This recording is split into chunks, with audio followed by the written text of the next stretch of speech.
Welcome to Trudge the Road. Trudge the Road is sponsored by Caron Treatment Centers. Caron is a nonprofit leading provider of drug and alcohol addiction treatment with treatment facilities in Pennsylvania, Florida, and Texas, and offices in Bermuda, Boston, New York City, Philadelphia, and Washington, D.C.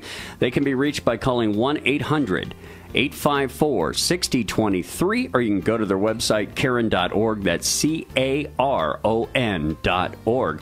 We are your hosts of Trudge the Road. My name is Rich. I'm a recovered drug addict. Call me Jerry. I am a sober alcoholic. And Jerry, before we get started, let's tell everybody why we do this show. Trudge the Road is a radio program dedicated to folks who suffer from the disease of addiction to alcohol and to drugs. And every bit as important, family and friends. You suffer immensely, and we know that you've got a lot of questions, and we hope to be able to answer some, and ultimately, hopefully with God's help, provide some solutions to this incredible dilemma, the disease of addiction. Now, a couple of things that I want to throw out there. We have a Twitter feed now. If you go to TTR Show on Twitter, just punch that in the search engine, and we'll update you with guests and upcoming shows and thoughts and connections and things of that nature. We also have a Facebook page. If you put in Trudge the Road Radio in your search engine, we'll be listing things on there as well. And we have a website, recoveryforlifechannel.com. We have a lot of things. You can go to that. There's going to be some videos of, I understand, a handsome young man up there shortly. That would be you. Would it be? Yeah. Would that be me? Now, we don't use last names on this show, but I think in this case we'll make an exception. You are otherwise known as Rock St. Handsome. So. Rock St. Handsome. That's my stage name.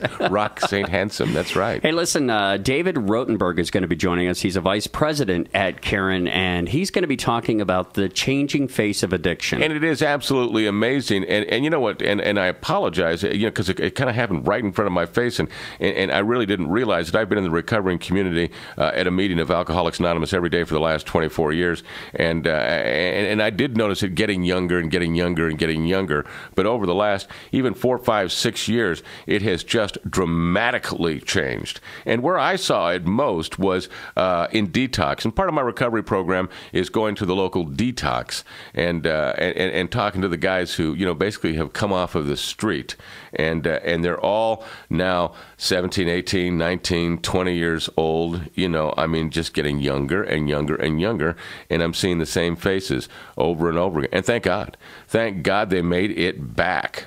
Because this is a problem that is in the Northeast, in the Philadelphia area, and there is, without question, in my mind, a heroin epidemic of just absolutely massive proportion. And coming up here in a couple of minutes, I'm going to give you a real taste of the reality of what this disease is and what it does. But that's coming up in a few minutes. But what it is, when I go into detox today and I see these kids and the hopelessness they have, I've given up to this disease. It's just a matter of time. I'm going to relapse until I die or until I end up in jail. And it's just such a level of desperate emotion that I promise you, it's tangible. You can feel it when you talk to them. And and my whole goal is to give them some hope. There is hope. There is a solution. There absolutely is. Look at me, young people. Look at me. I was you when I was your age, and they didn't think that I was anything but a troublemaker. They didn't realize that I was suffering from this disease that was killing me at that time. You're just a problem kid. You're bad. Right. And I wasn't. I was sick. And the good news is at least we're recognizing that. The bad news is the solutions are limited. And that's why, we offer this program, Trudge the Road, to try to get some of the answers to this dilemma. And it is absolutely magnificent. Well, it's a scary time. And I have kids. My youngest is 18 and my oldest is 21. And I worry about them all the time because, sure. It's hereditary. Impressionable age, yeah. Well, it's impressionable, and it's also hereditary. But I've been very blessed so far.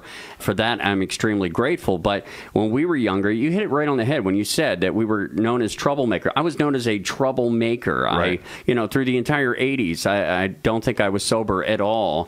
And in the 90s, I switched addictions and became a meth addict and a coke addict, and kind of put alcohol on the back burner.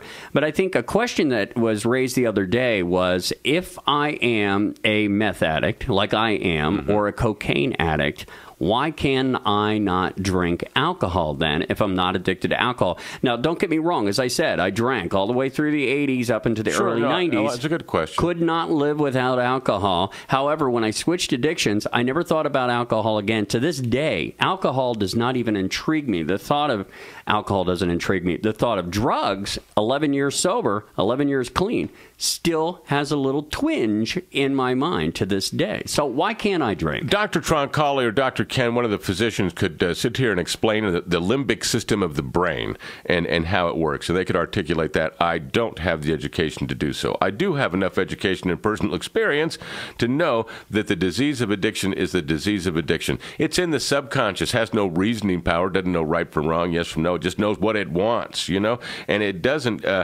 discertain between what the substances are. Now, alcohol is my drug of choice. I'm a real alcoholic, as is described in the big book of Alcoholics Anonymous.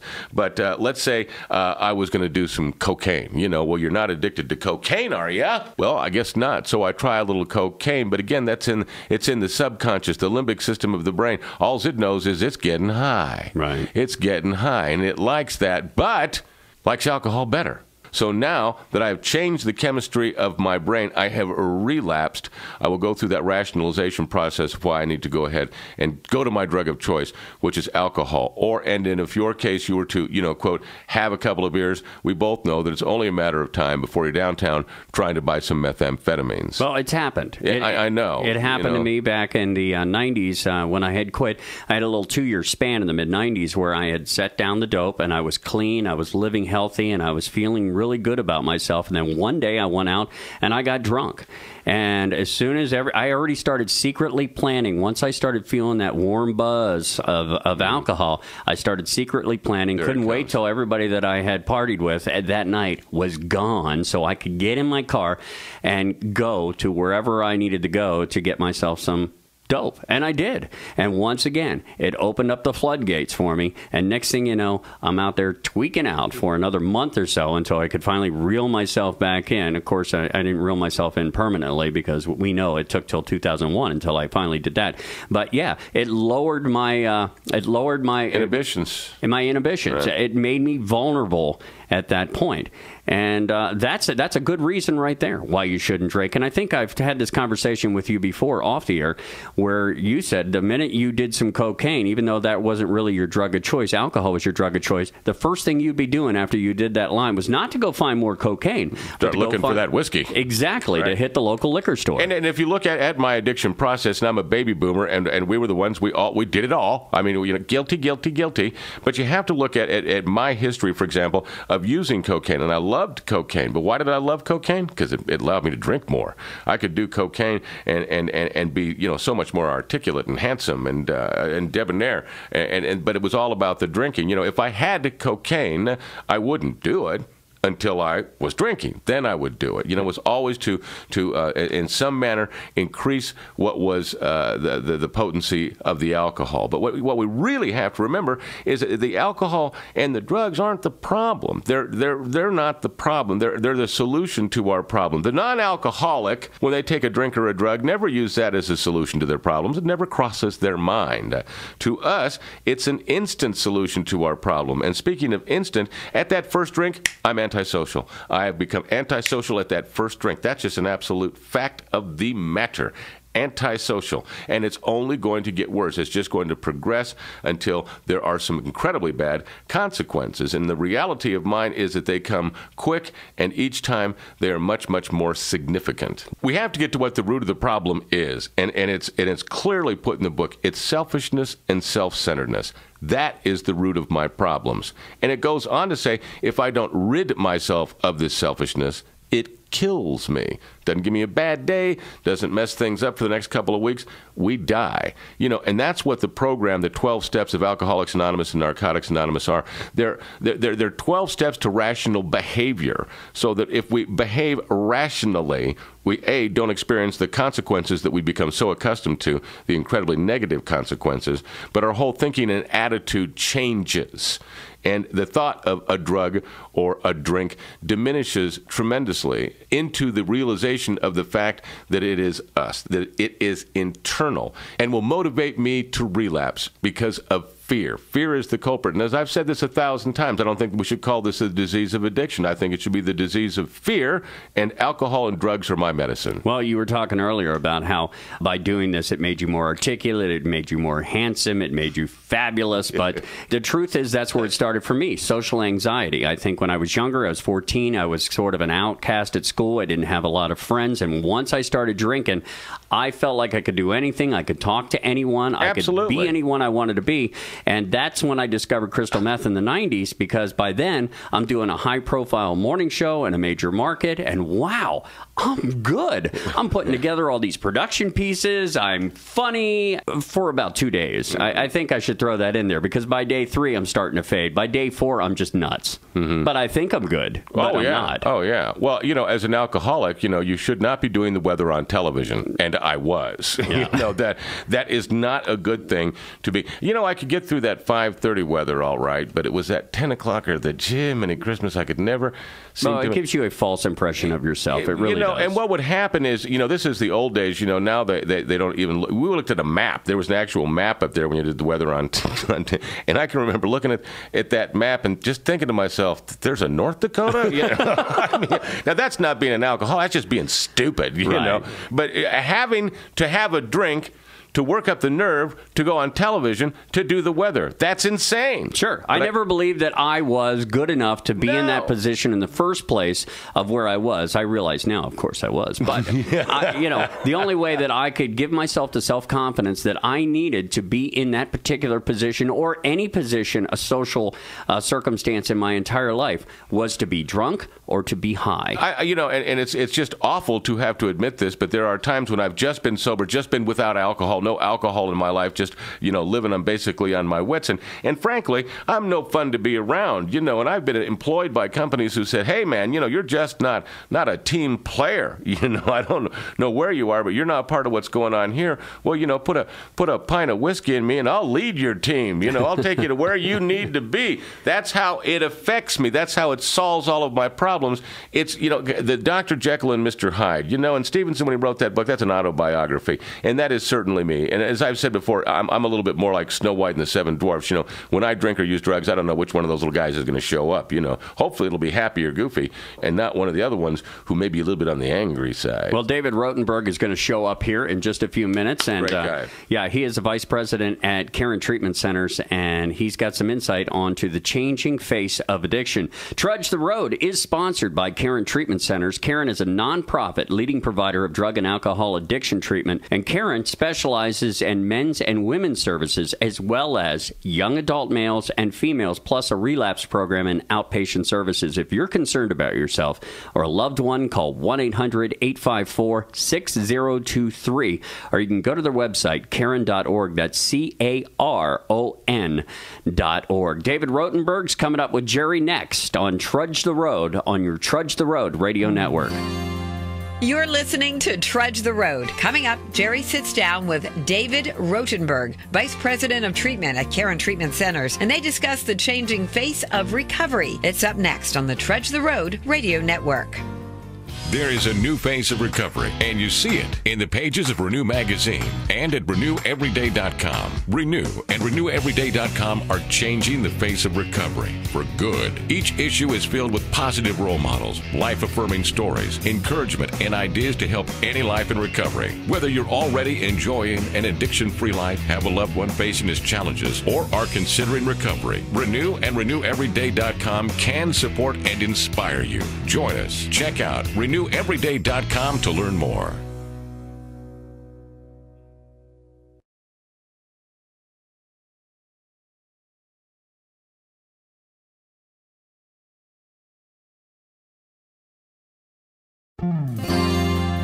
Welcome back to Trudge the Road. My name is Jerry. I'm a sober alcoholic, and Trudge the Road is sponsored by Caron Treatment Centers.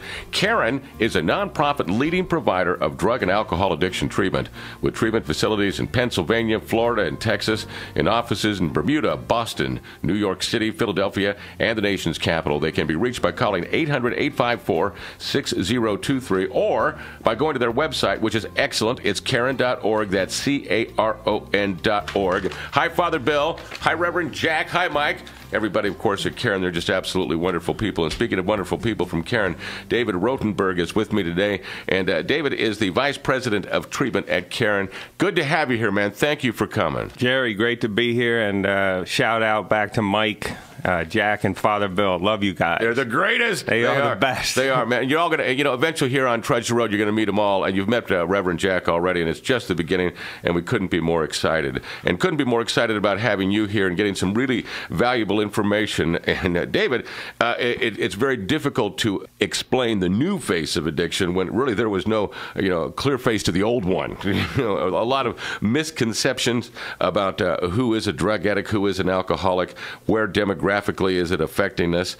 And what I would like you to do, if you would, is dispel some of the, should we say, social misconceptions of the drug addict, of that street person, living in the alleys and just kind of coming out at night. That's not the way it is, and there's a whole brand new face of addiction. It's scary, but we also bring some good news here from Karen in the way that we are dealing with it. So with that in mind, if you could explain to us the reality of what the new face of addiction is and what you see every day. The changing face of addiction. You see at Karen a number of illustrations that dispel the old stereotypical drug addict, okay? The changing face of addiction at Karen looks like a 17-and-a-half-year-old upper middle class white kid from the suburbs who plays sports well, who has high-functioning parents. The drug addict looks like a Jewish kid from Brooklyn, a group, Jews, for instance, that never were sort of included in the drug and alcohol addiction dependency category. More and more Jewish patients are coming here. So you have ongoing changes. You see adolescent, you see young adult.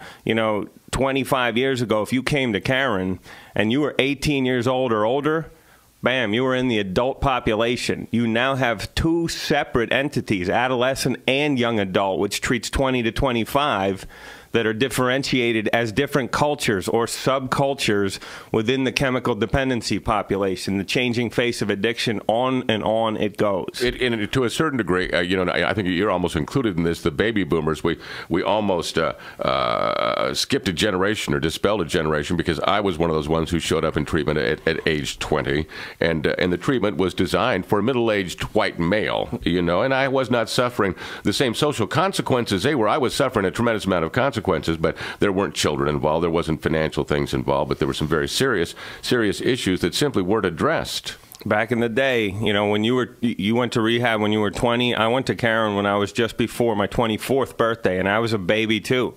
You're sitting in group next to a 60-year-old, twice divorced, investment banker, and it just doesn't fit. I mean, some of the basic cornerstones of addiction fit, but in general, it made it real easy to differentiate yourself. I'm not as bad as that guy. So every time you think about a young person sitting next to an older person, it can work. You can gain wisdom, you can gain knowledge, you can see what you don't want in your future. But at the same time, a 20-year-old can say, you know what, I'm not that bad. Let me keep running with my addiction. None of that has happened to me. Yeah, I'm not nearly that bad. And so the changing face of addiction had to parallel the changing face of treatment. And so what you needed to do was you needed to have treatment settings and within centers that had their own culture, okay? In other words, adolescence has its own culture. It has its own words, language, style, music, taste, peer involvement. And so you had to put kids who were chemically dependent next to other kids. You had to do the same with young adults to watch out and avoid that, that sort of externalizing that addicts do, that comparing out that addicts do. Right. Okay, so treatment had to parallel the changing face of addiction. What you've done is you've pioneered some very special treatment methods, and very specific. And we will do more, Jerry. I think the changing face of addiction is now going to incorporate terms at Karen like interactive addiction disorder. Okay, so you're not just going to have alcohol and drug, you're going to have gambling, sex addiction, and other disorders, eating disorders that typically were sort of put on the back burner 20 years ago and have they have come much more to the forefront. So if I took you to the adolescent female or the young adult female, you'd have to have a really good working knowledge of not just addiction and the face of addiction. You have to know body image. You have to know eating disorder issues, because 50% of them have that issue, and you can't treat one without the other. So the changing face of treatment, along with the changing face of multiple addictions and multiple interactive issues. Let me give just a simple example of myself at 22 years old and going into treatment yet again. And they take my picture the day I go in, and I weigh 195 pounds. The before and after. The day 6 months later, I'm getting my 6-month chip, and I weigh 265. You know, and they really were pretty much saying, "That's okay, Jared. Go ahead. You know, go back to the buffet table. It's all right." No, it wasn't all right. You know, I had a real problem there because I simply switched addictions. Well said, man. I mean, first of all, I'll give a shout out to our dietary staff at Karen. The food is fantastic. Oh, that's for sure. But you're absolutely right, man. I mean, you put down one and you see another thing pop up. And so it's not atypical at Karen to see that example with food, to see some sexual acting out, to see, especially with young people, they do self-injurious behavior. Right. Okay, so the changing face of addiction. Which seems to be just in their culture. I don't recall that really the baby boomers experiencing that. No, back when we were going through treatment, you didn't have cutting, you didn't have self-injury, certainly not in a mainstream type of way. But what you see in rehab is a dynamic where the security blanket they used to have was taken away from them. And so other behaviors start to pop up. It's almost like whack-a-mole. Okay, the drug and alcohol is over, it's down. You stop. At Karen, if you're under 25, you stop smoking cigarettes as well. And so there's another security blanket taken from the addict, the alcoholic. And what you see in treatment is cutting and what we call SIB, self-injurious behavior. Okay, and we don't encourage it, but we anticipate it, because that's the changing face of addiction. SIB and cutting really has many of the dynamics as drug and alcohol addiction. There's cravings for it. There's fantasy about it. There's peer feedback that says it helps, that it's a form of escape. You can actually remove yourself from psychic emotional pain by inflicting physical pain on you. And so there's very much an element of addiction tied to that behavior. And you see that any number of ways and in any number of domains along the treatment continuum. It's fascinating. Now, I've always looked at my case, and being a real alcoholic, as described in the big book, is I'm going to relapse. I can tell if I want to begin to act out sexually, you know, if all of a sudden, you know, that craving for sugar, if I'm looking for those substitutes, and I have an awareness of that due to a sponsor to say something is completely out of whack because you're looking here and you're going to move over there and end up to what is going to really relieve what pain or fear that you're experiencing. I think that's well said. I think the idea in treatment and recovery is obviously awareness and being out with it. In other words, not being secretive. So many of these behaviors, so many of addictive behaviors are secretive, including the drug and alcohol use, but also the cutting, the eating, all kinds of stuff, the gambling, the sex. The goal in sponsorship is what? To be honest, forthright, to share in group or to share in your small group of support network. And I think that's the goal in treatment, too. There's so much shame tied into this disease. There's so much. Amen. I know exactly what you're talking about. Yeah. It was such a primary issue for me. Now, you don't, at Karen, treat just the child in this. You know, you incorporate and treat the entire family. And I think that if you could make an awareness to how this disease, you know, that we have and how it affects those whom love us. Oh, my God, the mom, the dad of the young person. Okay, just set us up. Tell us what it's like. The mom and dad of the young person chase the kid the way the kid chases the drug. Okay, and so the typical quote-unquote codependency manifests itself that way. So it's not atypical, Jerry, for a mom or a dad. They're losing sleep. They're preoccupied with the kid. They're wondering where the kid is. That's the same dynamic that the kid has with the drug itself. And so what you see is a parallel process with the parent and their symptomatology linked to the kid and or the young adult's behavior. Where is he? What's she doing? They're mirroring each other. What's next? And so what happens, exactly, we call it a parallel process. And so we attend to that. And the changing face of addiction and addiction treatment has to be accompanied by family systems involvement, okay? So you bring the kid, the young adult into Karen to get world-class treatment. You have to give the parents their due attention. And so over time, what you've had in our business, and especially at Karen, is a world-class family education program, family therapy, and often includes intervention on the parents themselves, because you know and I know that if you're in active addiction, what's more likely? You're more likely to have a parent or family member also in addiction and or accompanying mental health problems. The correlations are all there. Well, we're going to talk here just a minute about, and I've experienced it so many times as a counselor myself, who a child ends up in treatment and 90 days later, dad's there. You know, how about it? We're going to talk more about that. David Rutenberg, who is the Vice President of Treatment at Karen, is my guest, and we'll be back with more of Trudge the Road, which, by the way, is brought to you by the Karen Treatment Centers. Trudge the Road. Karen is a nonprofit leading provider of drug and alcohol addiction treatment. Karen specializes in men's and women's services, as well as young adult males and females, plus a relapse program and outpatient services. Listen, if you are concerned about yourself or a loved one, you call them. 800-854-6023. Go to the website. It's Karen.org. That's CARON.org, and they may have some answers to some of the questions that we know you have. All righty? We'll be back with more of Trudge the Road in just a moment. This is the Trudge the Road Radio Network. You're listening to Trudge the Road. Coming up, Jerry continues his discussion with David Rutenberg on the changing face of recovery on the Trudge the Road Radio Network. Hi, everybody. Welcome back to Trudge the Road. My name is Jerry. I'm a sober alcoholic, and Trudge the Road is sponsored by my friends at the Karen Treatment Centers. Karen is a nonprofit leading provider of drug and alcohol addiction treatment. And they've got treatment facilities in Pennsylvania, Florida, and Texas, offices in Bermuda, Boston, New York City, Philadelphia, and Washington, D.C. Now, you can reach out to them by giving them a call at 800-854-6023. If you want to chat with somebody, you can go to their website also, which is Karen.org. That's CARON.org. And Karen is a place filled with wonderful, wonderful people. David Rutenberg is one of them. He is here with us. David is the Vice President of Treatment at Karen, and we've been talking about the new face of addiction and dispelling some old myths, and I think some myths that have been, in our society for a long time about the drug addict living pretty much in the shadows of our society, only coming out at night in the alleys and things of that nature.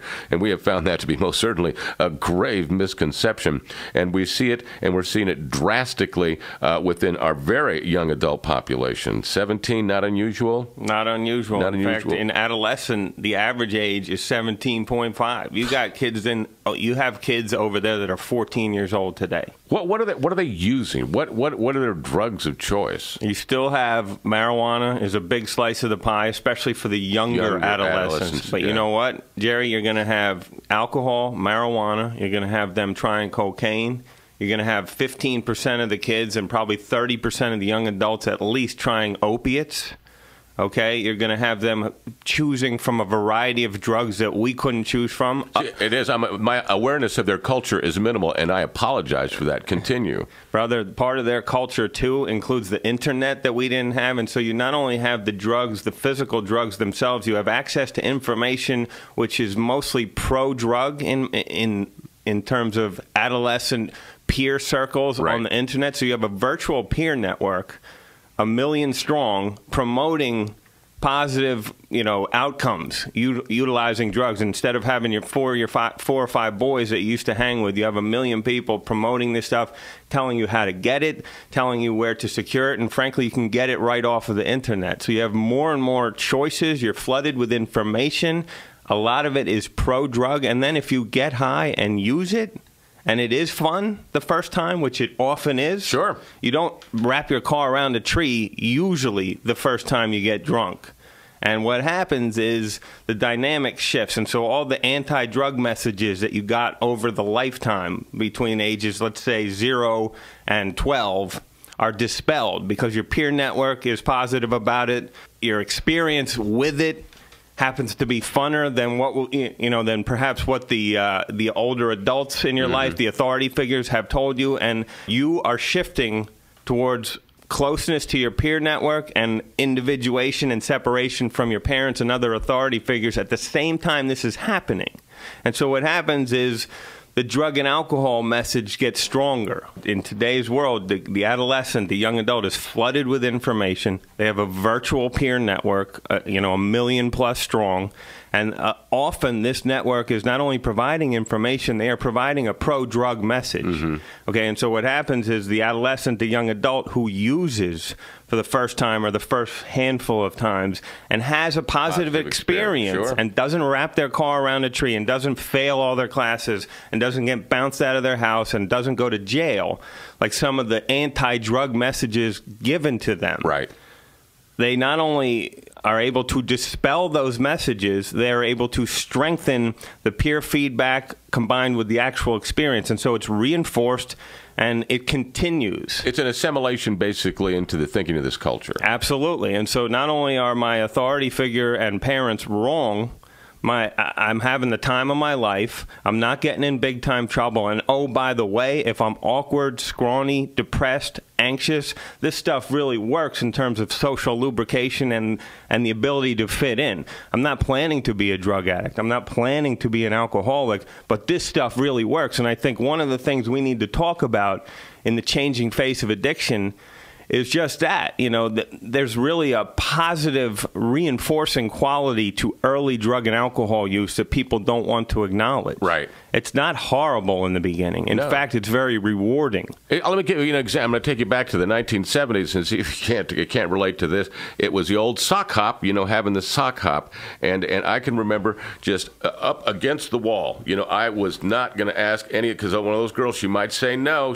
And to this point, I remember Sister Mary and Leo walking up to me and saying, "Jerry, go ask Betty Jo to dance." Not that easy, sister. And I said, "Sister, would you ask her for me?" Because then if she says no, you can break it to me gently back. Right. All right, now a month later, it's a sock hop again, but this time I got a six-pack in me, and I'm like, I could be on Dancing with the Stars out there. I'm just having the time of my life. Yep. And it was working for me. You didn't wake up in a hospital or in jail that day. No problems whatsoever. And so that's the point. It's, in the beginning, okay, it is not devastating. In fact, it's quite the opposite. It seems what we would call is psychologically reinforcing or rewarding. And that six-pack, you learned from that, Jerry. Oh, yeah. You didn't plan to be an alcoholic that day. No. But you knew you were going to drink at the next dance.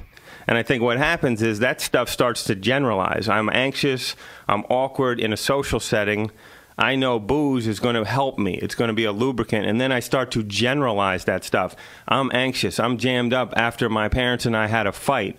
Let me try a little booze after that and see what happens. And slowly and surely, it becomes not just a psychological reward or a reinforcement. It becomes a medication. It becomes an antidote. It becomes my coping skill. Okay?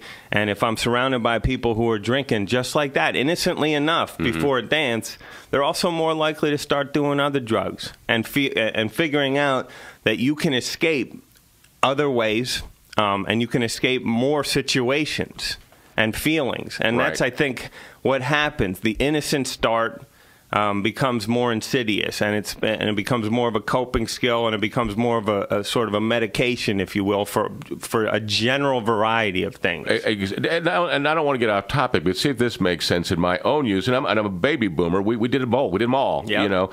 And for me, the use of narcotics seemed to me I wanted to get out of the world, and when I was using alcohol, I wanted to fit into the world. A little bit of difference, but there were times, depending on, my level of fear, anxiety, whatever it may be, that I would choose one of the other chemical to be able to cope with that mechanism. Now, with all the availability, and there seems to be, obviously, a dramatic availability, opiates are a favorite. There's no question that if you have, let's say, a history of trauma or a history of very painful situations, that you are a natural fit for opiates, in the same way that if you're a depressive person who moves slower than the rest of the world, you might be in line to try cocaine and really like it. And I think there's no question that if you're an anxious person or a socially awkward person, alcohol is going to be a perfect fit for you. So there is no question that people's personality and mental health issues and family systems impact their drugs of choice. So, all right, so that is the specificity that you use here at Karen, that detail to be able to find out really what this individual is all about and encompass it holistically and treat every aspect. There's no question. Okay, if you're going to individualize treatment, you need to know every bit of what makes them tick, what makes their family system tick, what makes them who they are. Absolutely. The cooperation of the family, I mean, is it difficult? It would be. I mean, I have experienced it myself to convince them that they, too, are a victim. I'm not going to say that they're sick, but they're a victim also of the disease, even though they are quite ill. There's no question that part of the teaching is just that, the disease model as it impacts the family system, how to artfully teach family systems. Parents who are paying for treatment have put up with years of pain. Let's say loved ones that have put up that, oh, by the way, not only are you in pain, but you're part of the pain. Right. So you got to have an artful way of doing that, Jerry. There's no question good treatment involves that. And then it also involves intervention on the family system. You got a program Breakthrough down here at Karen that's one of the best in the business at what? At treating loved ones and family members of the chemically dependent, okay? We talked earlier about how moms and dads lose sleep, preoccupied with the addict, lose themselves within the other person, if you will. Classic definition of codependency, even though that's not my word, that's just the word that's out there. Right. Okay, if you've lost yourself in another person's behavior, in another person's drug use, in another person's mental health issues, codependency treatment or breakthrough, that's the kind of thing you need. And more times at Karen, you're not only doing education, you're doing referral, at least to family therapy, at least to Al-Anon and the 12 steps, and in a lot of cases, breakthrough. Now, and on that topic of Al-Anon and Alcoholics Anonymous, and what makes me so excited, and as a matter of fact, I'm going to speak at their convention at Pensacola, is there is a revolution in the recovering community of these of young people who are working a good program, who are very serious, but are definitely incorporated within their own culture of recovery. We never had that. We had to be part of the other one. And I'm not a part of it, but I don't care. I love to just be next to it, to feel the energy of what these young people have. I think there's no question that more and more young people are permeating the 12-step language and atmosphere, thank God. Okay, I think more and more young persons' meetings are popping up. I think not just in major cities. I think more and more traditional 12-step meetings, AA, is being more inclusive about polysubstance dependence. I remember the last time I spoke to you, Jerry, we talked about AA and some of their sort of their traditional approaches, right, and they're not being as inclusive as they perhaps could be, and tolerant for what I would call polysubstance dependence. If you come to a treatment center, and even in AA, if you're under 40 years old, you're polysubstance dependent. I was just going to say, if you're a baby boomer, and for us, that we were all cross addicted. Absolutely. But that was never brought up in that particular meeting. You left that part of it out. I remember I introduced myself. That's funny you said that, cross addicted. I haven't heard that for a long time, and I'll tell you why. Because I walked into an AA meeting they let you know. In '91, and they said, "Where the hell are your crosses? What are you? What you're addicted to crosses?" Right. And they quickly sort of let me know we're talking about alcohol only. I think there needs to be more acceptance of interactive disorders, exactly, other behaviors, and drugs. Let me give you a perfect example. I used to go, this buddy Ricky and I, we would take trips and go to small towns and go to AA meetings. I know that's it, but we loved it, And we went to this small town in West Virginia, and there was an AA meeting scheduled for that evening at the community center.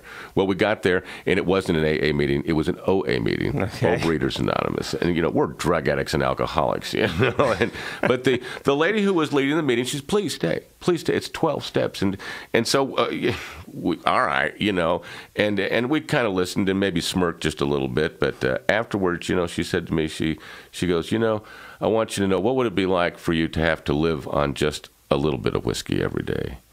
What would it be like to have to live on just a little bit of cocaine every day? Because you still got to eat, Gotta eat. And it just changed that perspective, and I understood a little bit more, And I think that opens the door maybe a little bit for us to understand that the disease of addiction is the disease of addiction. Yep. It is what it is. And you are a great guy, David. Thank you so much for being here. We appreciate it immensely. Ladies and gentlemen, that is David Rutenberg. He is the Vice President of Treatment from Karen. And Karen, by the way, sponsors our show here, Trudge the Road. Road, and we appreciate that immensely. They are a nonprofit leading provider of drug and alcohol addiction treatment. Karen specializes in men's and women's services, as well as young adult males and females, plus a relapse program and outpatient services. Listen, if you're concerned about yourself or if you are concerned about a loved one, call them. Their number is 800-854-6023. You can go to their website. It's Karen.org. That's CARON.org. More of Trudge the Road coming up in just a moment on the Trudge the Road Radio Network. You're listening to Trudge the Road. Coming up, Rich and Jerry discuss an incident that happened to Jerry this weekend that is painful and personal. It's next on the Trudge the Road Radio Network. There is a new phase of recovery, and you see it in the pages of Renew Magazine and at RenewEveryday.com. Renew and RenewEveryday.com are changing the face of recovery for good. Each issue is filled with positive role models, life-affirming stories, encouragement, and ideas to help any life in recovery. Whether you're already enjoying an addiction-free life, have a loved one facing his challenges, or are considering recovery, Renew and RenewEveryday.com can support and inspire you. Join us. Check out RenewEveryday.com to learn more.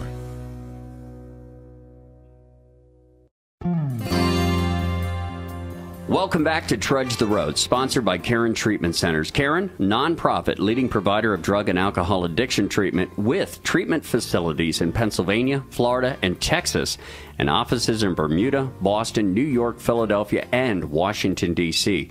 They can be reached by calling 1-800-854-6023. You can go to their website, Karen.org. That's CARON.org. We're your hosts. I'm Rich, a recovered drug addict. My name is Jerry, and I'm a sober alcoholic. And this is the time where I always say, Jerry, tell us why we do this show. It's for people like Rich and myself who are addicted to drugs and alcohol, the disease of addiction. This show is about you and every bit as important, our family and friends who suffer tremendously. You may not realize it, what kind of pain you're in, but we've got some solutions here for you, and that's the whole objective. Answer questions, give solutions. We're not trying to sell anything. We don't want anything except to pass along what we've been so graciously given by the good Lord, and that is the 12 steps of recovery. If you'd like to keep up with the show, you can go to Twitter. Just type in TTR Show in the search engine. And also, you could go to Facebook and put it in the search engine there. Just put Trudge the Road Radio. And as you mentioned earlier in the show, Jerry, we have Recovery for Life Channel. .com, a website where you're going to have some videos posted very soon, so we invite you to keep checking back, but you could go there now and get some blogs and some podcasts. And we be working on it. We be working on it. One other thing that I wanted to throw out there is we do have a Trudge the Road Radio YouTube channel, and we are constantly putting shows up. Matt, the producer, he's the guy Let's hear it for Matt, the producer back there. I try to get him a plug every show. We love the guy. He's working hard and getting that stuff up there, and we're extremely grateful. But, you know, if you've missed any of our past shows, that's a great place to go. Jerry, this final segment, and we've got about 11 minutes, and it's something that happened to you yesterday that was emotionally very powerful. And when you told me the story, you know, I really didn't know what to say. It's still happening to me now. It's still happening. It didn't. I really believe that to get sober, and you know, for me, I have to be right in the middle of the recovering community, and I am, and I have been for years. And I go to an Alcoholics Anonymous meeting every day. I never miss one. It's my highlight of my day. I love Alcoholics Anonymous, and I love my family there. You know, and I have been so fortunate to be blessed with having the opportunity to do the 12 steps, motivated by a wonderful sponsor, so that I have been able to maintain a happy, joyous, and free life for a long time. And I really, really, really want to give that back, and I try as hard as I can, I promise you, to do so within the community. And even though I'm out of the demographic, young people, for some reason, in recovery seem to be attracted to me. And I speak a lot and a lot at their conventions. And I think it's because I got there at the same age. You know, I got to AA when I was about 20 years old. But,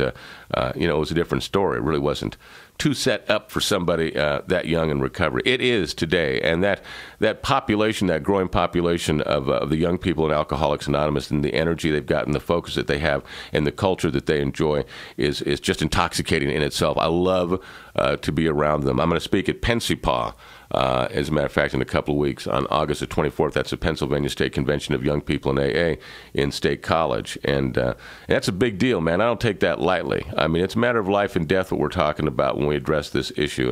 And then it is that in black and white. It's life and death. I got to tell you about Shane, and I'm going to go back to New Year's Eve, and this is where I think you got to kind of know who he was. On New Year's Eve, or that just after Christmas. Sure, I remember. Right. I'm going to Myrtle Beach, and I've got, my daughter and my son-in-law, and I think cousin Spanky or whoever, or somebody else was allowed, and we're going to go down and have a good old time. All right. Now, I'm driving down Interstate 95, and I've just gone past the nation's capital, your old stopping grounds, Washington, D.C. And what is it, Fredericksburg, the next city after D.C.? Yes. Yeah. Okay. It's right around there that my phone rings. And I thought, and I answer it, and it's Shane. Now, a little backstory to him. Shane is a heroin addict of just magnificent proportion. And he loves it all. He loves heroin. He loves whiskey. He loves weed. No matter what, he loves it. And I have detoxed him myself, with the help of a doctor. We have some doctors who are friendly. And I've had to detox him myself 2 or 3 times. And that's no fun process to go through for anybody, especially him.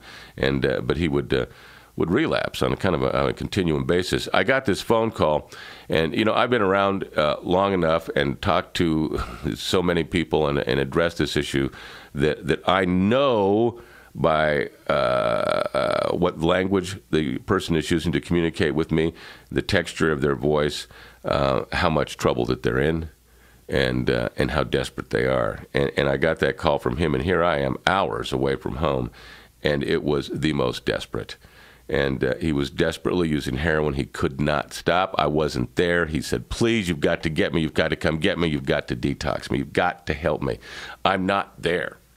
Thank God for Alcoholics Anonymous, because that's who I turned to. I put the phone down and I just said, help me, God. Don't know what to do. End of prayer. And it just as if, poof, popped into my head. Call Mark, a guy I know who knew Shane, and maybe I can get them together and something can happen. All right, so I called Mark. He called. The beauty of it is, by the time I got to North Carolina, which is how much further down the road, a couple hours, right, Shane was in treatment. That's how quick that Mark made it. Saved his life. Absolutely, positively saved his life. And I became his grand sponsor, which means that one of the guys that I sponsor is his sponsor. So, I play a role in his recovery and see him a lot in a lot of meetings. Big, tough kid, electrician, 25 years old. And doing well, and I would ask him, look in those eyes, how are you doing? And I was getting a good response. It's pretty difficult to lie to me. I'm intimidating.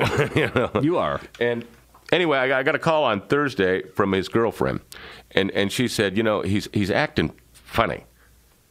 And I said, well, what do you mean by funny? Like he might be taking something? And she thought, yes. So I called him, and I got him on the phone, and I confronted him, what's going on? And he said, I'm sorry, I am a little discombobulated. I'm trying to they're moving in together. They both had separate apartments, and getting this new apartment, he had some credit issues, and there were some problems, and he was worried he wasn't going to get it. And so we talked through that, and I told him how, it's an issue. You turn that over, let God handle that. Just simply do the next right thing, And that seemed to work out. And he called me back on Friday, got it, got the apartment. Whoo! Everybody feels better. Everybody feels better. All right, so yesterday morning, my phone rings again, and it's his girlfriend, and she had gone to work. She was at work, and she said when she left, he was acting funny, Jerry. He's not right. He's not right. I think he's taking pills. Again, kind of how the pathology of the heroin addict will be. Sure. And so I called him, and I got him on the phone, and you can't fool Jer. I know when you're loaded. And he was loaded, and denying it. No. I'm not. And I knew he was. And I thought, all right, well, I'll call back and confer with his girlfriend, and tell her what my assessment of it is. And I called her and I said, you're right. He's using drugs. And the good news is that I know that he has really good insurance, and I know a really good treatment center that's going to take him in right through the front door as soon as we show up there. And that's the good news. So we made a plan. She got off work at 3 o'clock, and I said, meet me. We'll go over to his apartment, and because if he just sees you, you're just going to fight, and he's going to deny, and there's going to be a problem. If he sees me, he's going to act. He's going to do what I say. And I felt very confident about that I could get him to where he needed to be. So 3 o'clock yesterday afternoon, I met her over at his apartment, and went up to the door, and the music was playing real loud, and I thought, oh, here we go. And I told her, I said, just let me talk to him first. Just stay out here, and I'll kind of calm the situation down, and we'll all get on the same page. And so I opened the door, and I walked in, and the music's playing, and he's not around, and I'm thinking, he's in the bathroom, doing what he's doing. And I walked back into the bedroom, and there was Shane, and he was dead. He was blue. I know dead. Rigor mortis had begun to set in. He'd been dead a couple of hours. So now I've got his girlfriend out there, and I'm not jumping on 911 because I know what I know, and there's nothing they're going to be able to do for Shane now. And I got this girl out there, and I shouted out that same prayer, God, help me. And I took a deep breath. I called 911 and said, there's somebody here who's not responsive, and you need to get someone over here right away. And I went outside, and I took her hand, and I said, look me in the eyes. I said, we're going to walk a journey here. We're going to go through this together. I'm going to hold your hand the whole way. Shane's not here anymore. Shane's gone. Shane is dead. And the crisis began, as you can well imagine.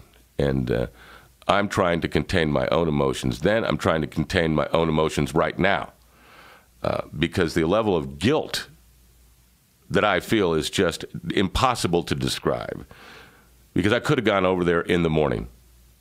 When I made that phone call and I knew that he was loaded, I could have gone over there then, and I did not. And now he's dead. And I got to work through that. And it's just, at this moment in my life, it's just absolutely tearing me apart, because I love this child with my whole heart and soul. And I've saved him so many times, and I could have saved him again, and I didn't. Well, I would offer you the same advice that you've offered so many times to so many people who are going through what you're going through right now, and it is that you can't wear that, Jerry. You did everything possible that you could possibly do, and you could sit there and replay it and find little tiny portions that you could go into and say, well, I could have gone over there that morning, or I could have gone over there that night, or why didn't I see it coming? But Jerry, it's not on you. It is, and I'm not going to wear it. I'm not going to. I found that the smack. I went. She was not feeling well. I went to the bathroom to get a towel, and there they were, 4 bags of heroin sitting on the toilet tank. And I thought, I got to get rid of this. No, I don't. Here, it's this great big strapping 225-pound, 6'3" healthy kid just dropped dead from this heroin. I think it may be a lethal strain. The cops need to know. The hospitals need to know that there may be a lethal strain of heroin on the street. And so I told them, I gave it to them, and I pray, and the reality is that this is happening over and over again, day after day after day, and it's constant. There is an epidemic within our community, and these are the people who are dying, these 25-year-old kids. God, I wish I would have done more. Well, I think next week we can do a show about what you're going through right now.